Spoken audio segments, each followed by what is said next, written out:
Commander Kate Sullivan stood alone on the observation deck of Sanctuary Station. Below her, the planet Valoran 7 turned slowly in the darkness of space. Its surface was covered in blue oceans and green forests. Cities made of white stone dotted the coastlines. It was one of the most beautiful worlds Kate had ever seen. She had been stationed here for 3 years now. Sanctuary Station was humanity's first joint outpost with the Galactic Concord, a group of 12 alien species who had welcomed Earth into their community. The station floated in orbit above Valoran 7, serving as a meeting place for diplomats, scientists, and traders from across the galaxy. The Valarans themselves were gentle creatures. They stood about 5 feet tall, with thin gray bodies and large amber eyes. They had no army. They had no weapons. In their entire history, they had never fought a war. Their planet had given them everything they needed, so they had never learned to fight for survival. Instead, they spent their time creating art, writing poetry, and studying the stars. Kate liked them. They reminded her of children in some ways, innocent and trusting. They believed that all beings in the universe were good at heart. Kate knew better, but she never told them that the door behind her opened with a soft hiss. Lieutenant Ben Carter walked onto the deck. He was a young man, barely 30 years old, with short brown hair and worried eyes. Kate could tell immediately that something was wrong. "Commander," Ben said, "we have a problem." Kate turned to face him. "What kind of problem?" "Our long-range sensors just picked up a fleet entering the system. Over 300 ships." Kate felt her heart drop into her stomach. "Identification?"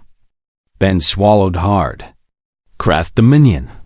The Krath were the nightmare of the galaxy.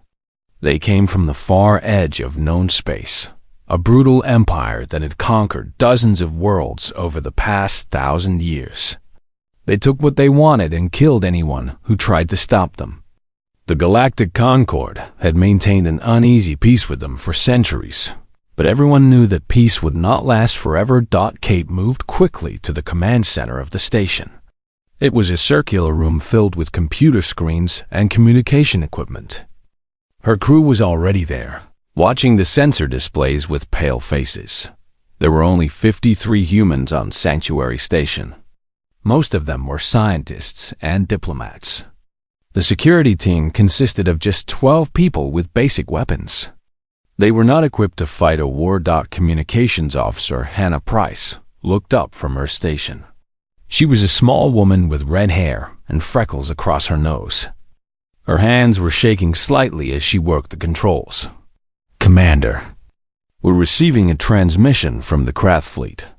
"Put it on screen." The main display flickered and then showed the face of a Krath commander. The Krath looked like large reptiles, with green scales, yellow eyes, and rows of sharp teeth. This one wore armor decorated with symbols of rank. His name appeared at the bottom of the screen: Supreme Commander Vorath. "Attention, inhabitants of Valoran 7, Vorath said. His voice was cold and flat. "Your world now belongs to the Krath Dominion. You will surrender immediately. All resistance will be punished with death. You have 1 hour to respond." The transmission ended. Kate stared at the blank screen for a long moment. Around her, the crew waited in silence. "Hannah," Kate said quietly, "can you reach the Galactic Concord? Request immediate military assistance?" Hannah worked at her controls. "The Krath are jamming most of our communications. I can only get a narrow band signal through subspace. It will take days to reach anyone, and there's no guarantee they'll respond in time." "What about Earth?" "Same problem. I can send an SOS, but help won't arrive for at least 2 weeks." Kate nodded slowly. She looked around at her crew, at these people who had come to this peaceful corner of space to build bridges between worlds. They were not soldiers. They had not signed up for war, but the Valorans below had no one else. "Send the SOS," Kate ordered. Send it to Earth, to the Concorde, to anyone who might hear it. Tell them what's happening here. Yes, Commander. Kate turned to Ben. Begin evacuation of all non-essential personnel to the lower levels. I want everyone in the most protected sections of the station. What about the Valorans on the surface? Kate thought about the millions of innocent beings below, the artists and poets who had never hurt anyone. Start bringing them up. As many as we can fit. We'll shelter them here. The next hour passed in chaos. Shuttles flew between the station and the planet, carrying terrified Valorans to safety. The station's cargo bays were converted into refugee shelters. Supplies were rationed. Weapons were distributed to anyone who could hold them. When the hour ended, the craft began their attack. The first wave of missiles hit Valoran 7 at noon. From the observation deck, Kate watched as bright explosions bloomed across the planet's surface. Cities that had stood for 10,000 years were destroyed in seconds. Millions of Valorans died in the first bombardment alone. Kate forced herself to watch. She owed them that much. Beside her, Hannah was crying silently. Ben stood rigid, his fists clenched at his sides. The other crew members stared in horror at the destruction below. Commander, someone said. Craft ships are approaching the station. Kate wiped her eyes and turned away from the viewport. Battle stations. Everyone to their positions. The first craft assault team hit the station an hour later. They cut through the outer hull and poured into the corridors, expecting easy victory. They found something else instead. Security Chief Dan Murphy met them at the breach point with 8 of his people. They were armed with standard-issue rifles, nothing special. They should have been overwhelmed in minutes. The fight lasted 4 hours. When the craft finally pushed through, they found Dan and 3 of his team dead. Surrounded by the bodies of 47 craft soldiers, Kate received the news in the command center. She closed her eyes for a moment, remembering Dan's laugh, his bad jokes, the way he always made sure everyone on the station felt safe. Then she opened her eyes and looked at her remaining crew. They'll be back, she said. We need to set up secondary defenses. Anna, keep broadcasting that SOS. Ben, I want every able-bodied person armed and ready. Commander, Ben said quietly, we can't win this fight. You know that. Kate met his eyes. I know. But those Valorans down in the cargo bay are counting on us. The ones still alive on the surface are counting on us. We're the only thing standing between them and extinction. She straightened her shoulders. So we're going to stand here. We're going to fight. And we're going to make the craft pay for every inch of this station. Maybe help will come. Maybe it won't. But we don't leave. We don't surrender. We don't stop. Ben looked at her for a long moment. Then he nodded. Yes, Commander. As the crew scattered to their positions, Kate returned to the observation deck. Below, Valoran 7 was burning. Smoke rose from the ruins of ancient cities. The blue oceans reflected the light of 1,000 fires. Kate placed her hand against the cold glass. I'm sorry, she whispered. I'm so sorry we couldn't protect you. But even as she spoke, she made a promise. The craft would not take this station without a fight. They would not slaughter the refugees in her care. She would hold this position until help arrived, or until she died trying, because that was what humans did. They didn't give up. Supreme Commander Vorath stood on the bridge of his flagship, the Devastator, and studied the tactical display with growing frustration. The small human station should have fallen within hours. Instead, 6 days had passed, and his forces still could not take it. The station was tiny. His sensors showed only 53 humans aboard when the assault began. Now there were fewer than 40 remaining. They had no heavy weapons, no military training, no support from any other force. By every calculation, they should have surrendered immediately. They had not surrendered. His tactical officer, a scarred veteran named Crow, approached with another report. Krell had served Vorath for 20 years. He had helped conquer a dozen worlds. In all that time, Vorath had never seen him look nervous. He looked nervous now. "Supreme Commander," Krell said, "we've lost another assault team." Vorath turned his cold eyes on his officer. "Explain." 40 soldiers attempted to breach the station through Cargo Bay 7. They encountered a defensive position held by 5 humans. The battle lasted 8 hours, and all 40 of our soldiers are dead. 3 of the humans survived. They retreated to a secondary position and are still fighting. Vorath felt his claws dig into the armrests of his command chair. This is impossible. 40 trained Krath warriors cannot lose to 5 soft creatures from some backwater planet. The humans do not fight like other species, Supreme Commander. They do not retreat when wounded. They do not surrender when outnumbered. When we corner them, they become more dangerous, not less. Vorath stood and walked to the viewport.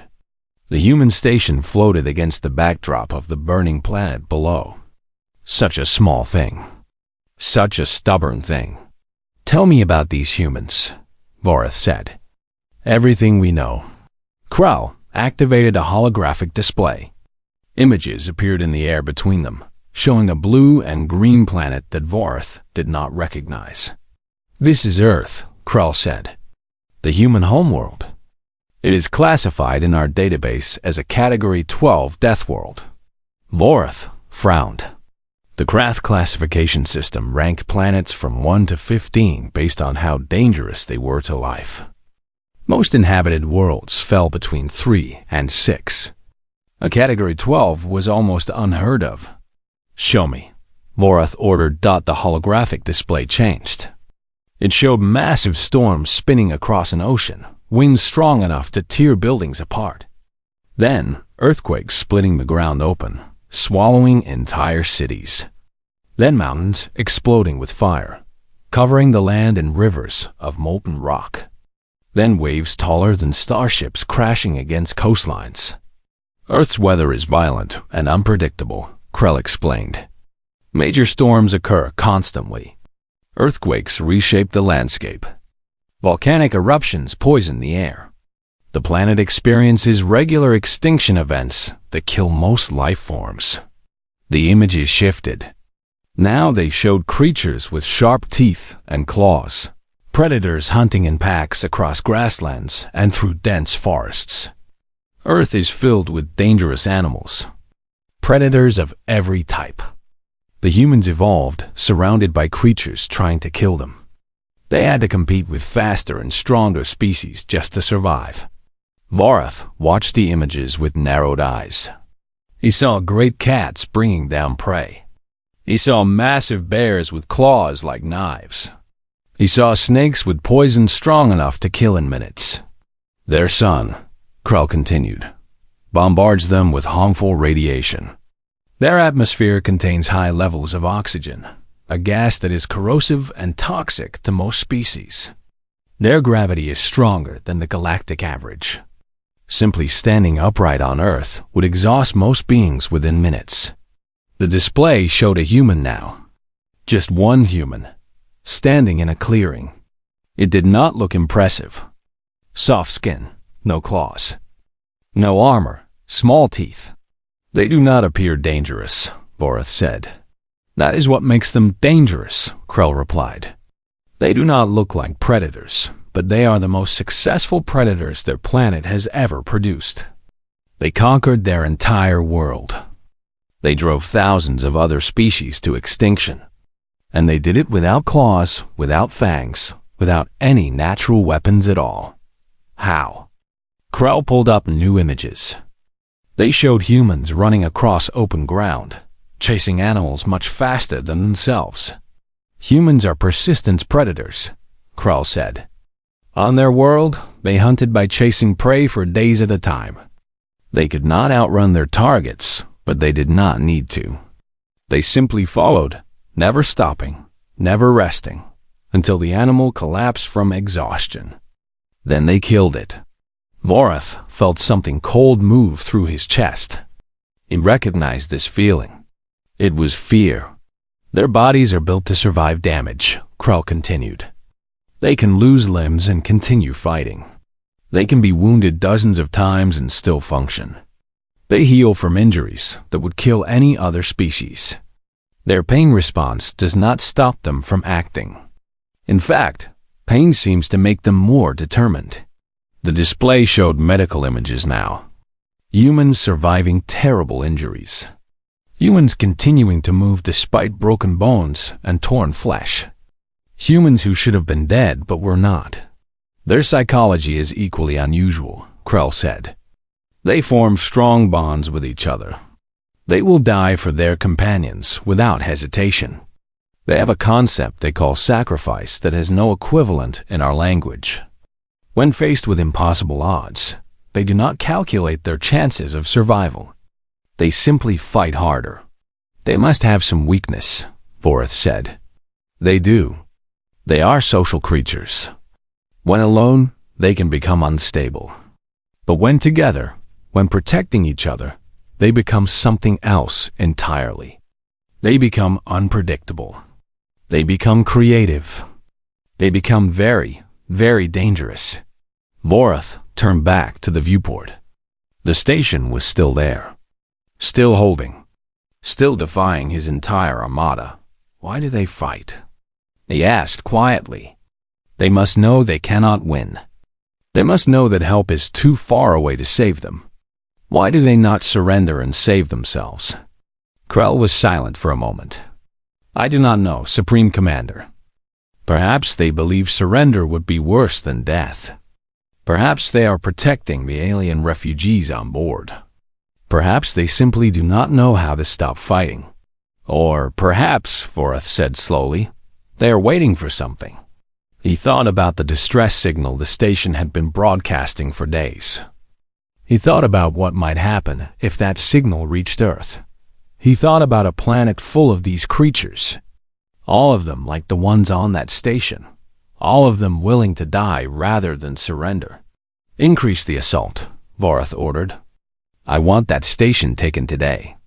Kill everyone aboard if necessary. Yes, Supreme Commander. But as Krell left to carry out his orders, Vorith remained at the viewport. He had conquered many worlds. He had faced many enemies.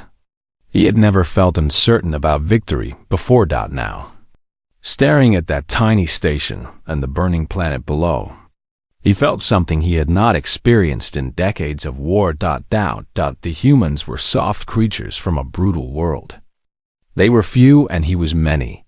They were weak and he was strong, but they would not stop fighting. And somewhere across the galaxy, their signal was spreading. Somewhere, other humans were receiving news of what was happening here. Somewhere, decisions were being made that Vorith could not predict or control. He did not know it yet, but his victory was no longer certain. It had never been certain at all. The message arrived at Earth Fleet Command at 3 in the morning. Admiral Marcus Cole was pulled from his bed by an urgent call. He dressed quickly and drove through empty streets to the command center, where a group of tired officers waited for him. They played the recording without speaking. Commander. Kate Sullivan's voice filled the room. She sounded calm, but Cole could hear the strain underneath her words. She described the craft fleet, the bombardment of Valoran 7, the millions dead on the surface. She reported her situation clearly. 53 people. No heavy weapons. 3,000 Valoran refugees. She requested immediate assistance. Then came the sound of explosions in the background. Kate's voice continued over the noise. We will hold this station as long as possible. We will protect the civilians in our care. If help does not arrive in time, know that we did not surrender. We did not abandon these people. We stood our ground. The recording ended with static. Admiral Cole stood in silence for a long moment. He was 62 years old. He had served in the fleet for 40 years. He had seen many things in that time, both good and bad. But he had never heard anything like this. How old is this message? He asked. 6 days, Admiral. Given the distance and the jamming, that's the fastest it could travel. 6 days. Kate Sullivan and her people had been fighting alone for 6 days. They might already be dead. The Valorans might already be gone. Wake everyone, Cole ordered. I want every admiral, every general, every political leader on a call within the hour. And start mobilizing the fleet. Sir, the fleet is not ready for a major deployment. We would need weeks to... We don't have weeks. Start now. Within hours, the news had spread across Earth. People woke to images of Valoran 7 burning, to recordings of Kate Sullivan's calm voice, to reports of 53 humans holding a station against an armada. The story spread through social media, through news networks, through every channel of communication humans had built. The response was unlike anything in human history. President Maria Santos addressed the world from the White House. Her voice was steady, but her eyes showed her anger. Our people are dying, she said. They are dying to protect innocent lives.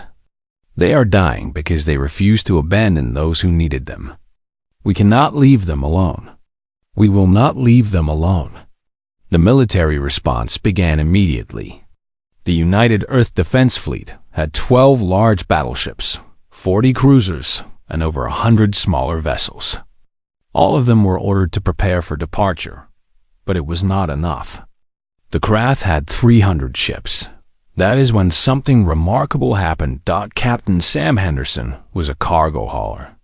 He flew a ship called the Frontier Spirit, moving supplies between Earth and its colonies. The Frontier Spirit was not a warship. It had no weapons, no armor, no military equipment. But Sam was watching the news when President Santos made her speech. He called Fleet Command the next morning.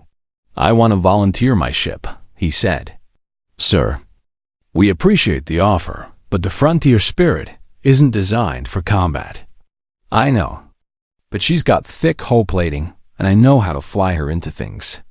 Point me at the enemy, and I'll find a way to hurt them. Fleet Command tried to refuse. Sam insisted. Eventually, they registered him as a volunteer. He was not the only one. Mining ships arrived next. Their industrial lasers, designed to cut through rock, could be turned into weapons. The miners who flew them were tough people, used to danger, used to hard work.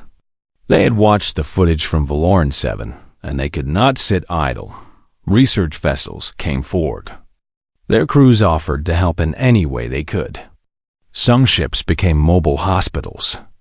Others were equipped with sensor arrays that could track enemy movements. Scientists who had never touched a weapon volunteered to serve in any capacity needed. Private citizens joined the effort. Wealthy business owners offered their personal ships. Retired military officers pulled old vessels out of storage and declared them ready for service. A 70-year-old retired admiral named Pete Morrison dug his old patrol ship out of a museum and flew it to the staging area himself. She still works, Pete said when people questioned him. And so do I. Within 1 week, the fleet had grown to over 500 vessels. Admiral Cole stood on the bridge of his flagship, the USS Defiance, and looked at the armada assembled before him. Some ships were sleek and modern, built for war. Others were bulky cargo haulers with hastily welded armor plates. Mining ships bristled with equipment that was never meant to be a weapon. Pleasure yachts had been painted with messages of defiance. It was the strangest fleet ever assembled. It was also the most determined. Cole activated the fleet-wide communication system. His voice reached every ship, every crew member, every volunteer who had chosen to come. Most of you are not soldiers, he said. You're miners, scientists, traders, and explorers. The ships you're flying were not built for war. By every logical calculation, we should stay home and protect our own borders. We should wait for the Galactic Concord to act. We should let someone else solve this problem. He paused, letting his words settle. But there are people dying out there, Innocent people who never hurt anyone, being killed by bullies who think strength is the only thing that matters. And there are humans on that station who refuse to leave them, who are fighting right now alone, because they believe someone will come. Cole's voice grew harder. We're going to prove them right. We're going to show the galaxy what happens when you hurt the people humanity has promised to protect. And we're going to teach the Krath something they have never learned in all their years of conquest. He leaned forward in his chair. You don't corner a Deathworlder. You don't threaten their friends. You don't make them angry. Because when you do, they don't run away. They don't surrender. They come for you. All of them. And they don't stop until the job is done. He looked at the display showing his fleet. Hundreds of ships crewed by people who knew they might die. We're going to Valoran 7. We're going to save our people. We're going to protect the innocent. And if the Krath want to fight, we'll give them one they'll never forget. The fleet began its jump to faster than light speed. The stars stretched into lines of light. 500 ships vanished from Earth orbit, leaving behind a world that was watching, waiting and hoping. On the frontier spirit. Sam Henderson checked his navigation computer and smiled. Hang on, Commander Sullivan, he said to himself. Help is coming. Across the fleet, in cargo holds and cockpits, in engine rooms and medical bays, humans prepared for battle. Some were scared. Some were angry. All of them were determined. They were going to war, and they were not going to lose. Sanctuary Station was dying. Commander Kate Sullivan knew it. Her crew knew it. But they kept fighting anyway. 11 days had passed since the Krath arrived. 11 days of constant battle, constant loss, constant struggle.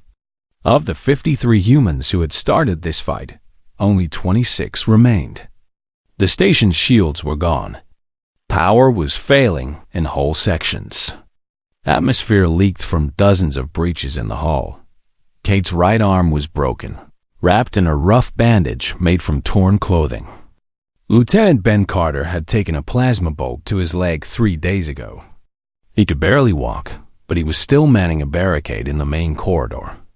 Communications Officer Hannah Price had rigged the station's power core to explode if the Krath reached the central sections. She sat at her console with a dead trigger in her hand, ready to use it if necessary. 3,000 Valoran refugees huddled in the cargo base, protected by the last of the human defenders. They were silent, their large amber eyes filled with fear and something else. Hope, perhaps. Trust. They believed the humans would protect them. Kate refused to let them down. Status report, she said, her voice rough from exhaustion and smoke. Ben answered from his position. They're massing for another assault. Looks like a big one. 100 soldiers at least. Kate nodded. They had maybe 30 rounds of ammunition left. 12 people who could still fight. Against 100 Krath warriors with energy weapons and armor. Hannah, anything on long-range sensors? Hannah's voice came back thin and tired. Nothing, Commander. No ships, no signals. We're alone. Kate closed her eyes. They had held for 11 days.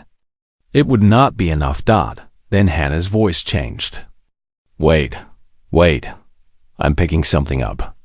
Multiple contacts entering the system. Kate felt her heart beat faster. Krath reinforcements? No, the signatures are different. There are hundreds of them. Commander, they're human. Kate pulled herself up and moved to the sensor display. She stared at the screen, not believing what she saw. 517 ships were entering the system. Human ships. Warships and cargo haulers and mining vessels and everything in between. They filled the sensors like stars. They came, Kate whispered. They actually came. On the bridge of the Krath flagship Devastator, Supreme Commander Varath watched the new arrivals with disbelief. His tactical officer, Crow, reported the numbers in a shaking voice. Over 500 human vessels, Supreme Commander. They are forming into attack formation. 500 against 300, Vareth said. The odds are in their favor, but not by much. We can still win this fight. Before Krell could respond, a transmission cut through all frequencies. Admiral Marcus Cole's face appeared on every Krath screen. This is Admiral Marcus Cole of the United Earth Defense Fleet. You have attacked a human installation. You have murdered innocent civilians under our protection. You have one chance to withdraw your forces and surrender those responsible for these crimes. Vorath laughed. It was a cold, reptilian sound. You think numbers alone will defeat us? We are the Krath. We have conquered 100 worlds. Cole's expression did not change. You misunderstand. We're not here to defeat you. We're here to make you pay. Every ship you see is crewed by people who know they might die today. Every single one of them chose to come anyway. That's not bravery, Commander. That's something else. That's rage. The transmission ended. The human fleet began to move. What followed was not a simple battle. It was something else entirely. The Krath fought with discipline and training. They moved in precise formations, coordinating their fire, protecting their flanks. They were professional soldiers, following professional tactics. The humans fought like something from a nightmare. Mining ships charged directly at Krath cruisers, their industrial lasers cutting through armor like water. When the Krath destroyed them, the crews ejected at the last moment, or they did not eject at all. The ships kept coming, kept firing, kept dying. Cargo freighters formed living shields in front of smaller vessels. They absorbed fire meant for others, their thick hulls taking punishment that would have destroyed a dozen warships.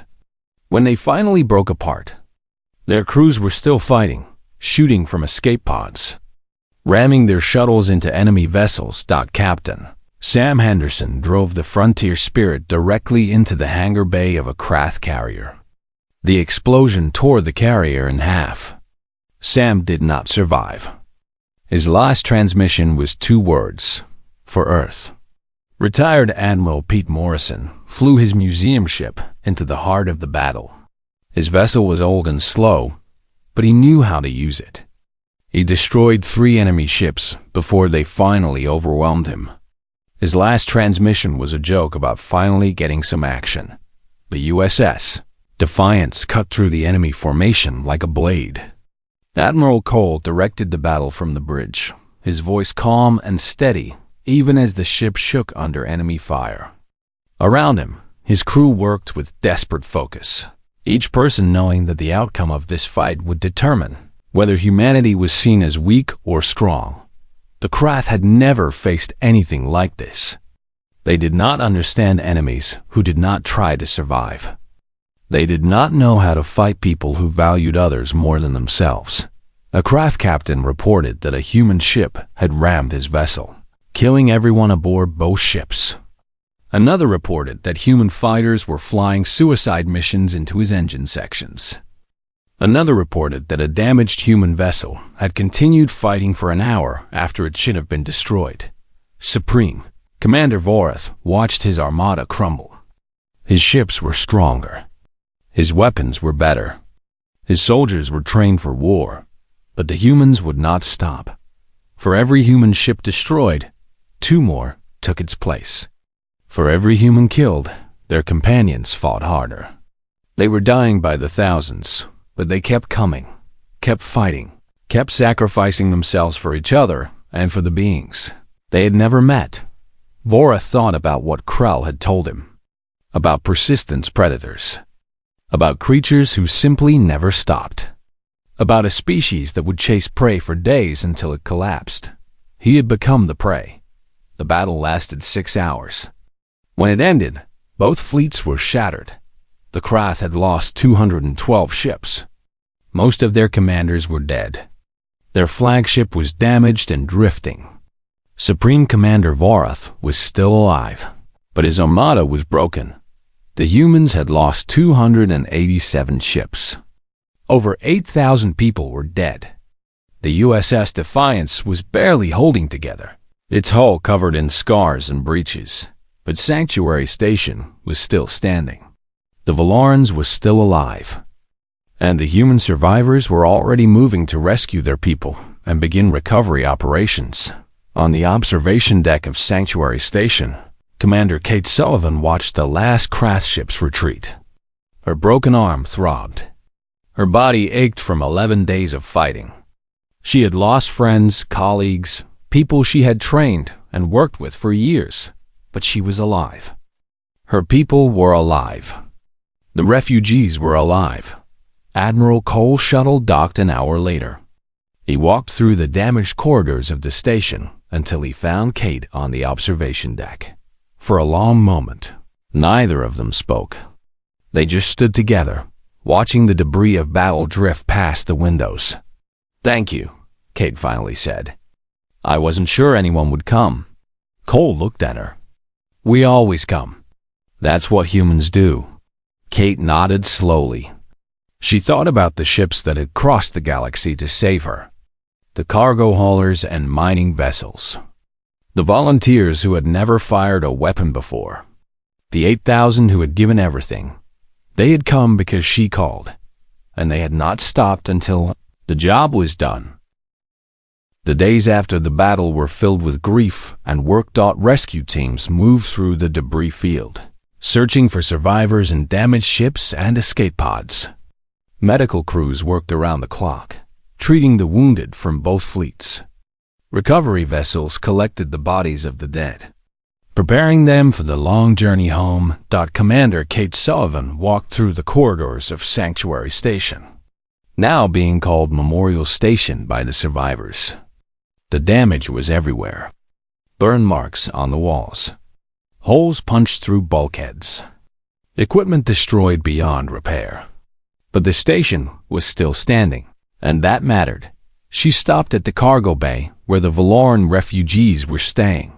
3,000 of them, the survivors of a civilization that had been almost destroyed. They looked up as she entered, their large amber eyes following her movement. A young Valoran approached her. He was barely an adult by their standards, his gray skin pale from fear and exhaustion. He spoke in halting human language.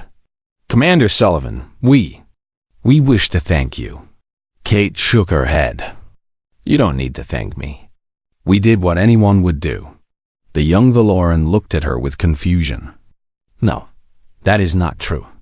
We have contacted other species. The Galactic Concord knew what was happening here. They calculated the cost of intervention and decided it was too high. They chose to do nothing." Kate said nothing. She had suspected as much. "But you came," the Valoran continued. "Humans came. In ships that were not built for war. In vessels held together by hope and determination. You came because we needed help. You died for us." His voice broke slightly. 8,000 of your people died for us. People who never met us. People who had nothing to gain. They came anyway. They fought anyway. They died anyway." Kate thought about Sam Henderson, flying his cargo ship into a carrier. She thought about Pete Morrison, joking until the end. She thought about the thousands of names she would never know. People who had crossed the galaxy because they could not stand to watch innocent beings suffer. "That's what humans do," she said quietly. "We can't help it." Admiral Marcus Cole arrived on the station later that day. He found Kate on the observation deck, the same place where she had watched Valoran 7 burn 11 days ago. The planet below was still scarred, its surface marked by craters and smoke. But some cities had survived. Some people had survived. Life would continue. Cole stood beside her and watched the planet turn. "The Krath are requesting negotiations," he said. "Their fleet is broken.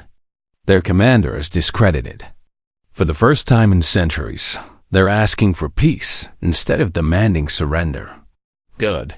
The Galactic Concord is in an uproar. 12 species who thought they understood humans are suddenly realizing they didn't understand anything at all. They're scared of us now. Kate turned to look at him. Should they be? Cole considered the question. Maybe. We just showed the galaxy what we're capable of when we're angry. Some of them see protectors. Some of them see predators. I suppose we're both. What happens now? Now? Now we rebuild. We bury our dead. We help the Valorans recover. And we figure out what kind of galaxy we want to live in. He paused. The Concord has invited humanity to join their Security Council. The position is normally reserved for the oldest and most powerful species. Some of them are protesting. They say we're too young, too aggressive, too unpredictable. Kate smiled slightly. They're probably right. The Valoran ambassador defended us. She gave a speech that's being broadcast across 1,000 worlds. She said something that stuck with me. What did she say? Cole looked out at the stars. She said that the galaxy fears us because we come from a death world. Because we evolved, surrounded by danger. Because we never learned to be safe. But she said that the question isn't whether humans are dangerous. The question is what we choose to do with that danger. He turned to face Kate. We could conquer. We have the strength for it. We have the will. But instead, we protect. Instead, we sacrifice. Instead, we cross the galaxy to save people we've never met. She said the galaxy doesn't need to fear humans. The galaxy needs to be worthy of us. Kate was quiet for a long moment. She thought about the 19 people she had lost holding the station. She thought about the 8,000 who had died in the battle. She thought about all the humans throughout history who had given their lives for others. Do you think we're worthy? She asked. Of what they did for us. Cole did not answer immediately. He looked at the names being etched into the walls of the station. The memorial was growing longer every day. I think, he said slowly, that we owe it to them to try. To keep being the species they believed we were. To keep protecting those who can't protect themselves. To keep showing up when people call for help. Kate nodded. It was the only answer that made sense. In the weeks that followed, the galaxy changed.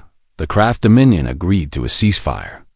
The species they had conquered began to whisper about rebellion, inspired by the humans who had shown that the Croth could be defeated. For the first time in 1,000 years, the brutal empire began to crack. The Galactic Concord formally invited humanity to join their Security Council. The vote was not unanimous. Many species still feared what humans might become. But the majority agreed that humanity had earned its place. On Valoran 7, the survivors began to rebuild. Humans stayed to help, working alongside Valorans to clear rubble and construct new homes. The cities would never be the same, but they would exist. Life would continue. Memorial Station was rebuilt and expanded. It became a symbol of what humans would do for their friends. Species from across the galaxy came to visit, to see the place where 53 humans had held against an armada, where 8,000 had died to save a world they had never known. A monument was constructed in the center of the station. It bore the names of every human who had fallen in the Battle of Valoran 7, from the defenders who died holding corridors to the volunteers who crashed their ships into enemy carriers. Every name, every sacrifice. At the base of the monument, an inscription was carved in 100 languages. They came because we called. They died because we mattered.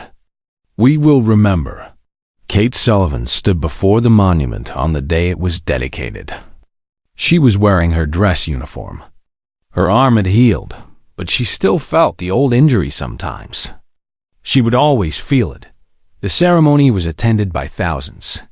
Humans and Valorans and representatives from 12 other species. They came to honor the dead. They came to remember what had happened here. Admiral Cole spoke first. He talked about sacrifice and duty and what it meant to be human. His voice was steady, but Kate could see the grief in his eyes. Then the Valoran ambassador spoke. She was an elderly female, her gray skin wrinkled with age. She had survived the bombardment by hiding in a cave system. She had lost her entire family. Before the humans came, she said, we did not understand war. We did not understand violence. We thought the galaxy was a gentle place. Now we know the truth. The galaxy is dangerous. It is cruel. It does not care about innocence or kindness or peace. She paused, her amber eyes moving across the assembled crowd. But we also learned something else. We learned that in a galaxy full of danger, there are those who choose to stand against it. Not because it is easy, not because it is safe, but because it is right. She turned to face the monument. The humans who died here were not warriors by nature. Many of them had never fired a weapon. They were scientists and traders and pilots and ordinary people. But when they heard that we needed help, they came. They came knowing they might die. They came because they could not stand to watch innocents suffer. Her voice grew stronger. We will rebuild our world. We will restore our culture. We will heal from this tragedy. But we will never forget what was done for us. Every Valoran child will learn the names carved on this monument. Every generation will remember the humans who gave everything. She looked at Kate Sullivan, standing in the front row. You asked nothing in return. You expected no reward. You simply saw people in need and you acted. That is not the behavior of predators. That is not the behavior of conquerors. That is the behavior of heroes. The ceremony ended with a moment of silence. 8,000 names, read aloud, one by one. It took hours. No one left. When it was over, Kate stood alone before the monument. The crowd had dispersed. The other officers had returned to their duties. But she stayed, looking at the names of friends and strangers who had died so that others might live. Ben Carter found her there as the station's lights dimmed for the night cycle. Commander? Are you all right? Kate did not turn around. I'm thinking about what comes next. The galaxy is different now. We're different now. Everyone is watching to see what humanity will do. Ben moved to stand beside her. What do you think we'll do? Kate smiled slightly. It was a tired smile, but a real one. I think we'll keep doing what we've always done. We'll explore. We'll protect. We'll make mistakes and learn from them. And when someone calls for help, we'll answer. Because that's who we are. She placed her hand on the monument, feeling the cold stone beneath her fingers. They showed us the best of what we can be. Now we have to live up to it. Above them, the stars stretched on forever. Thousands of worlds. Millions of species. A galaxy that had learned something new about the small, stubborn creatures from a dangerous little planet called Earth. Humans were not to be feared.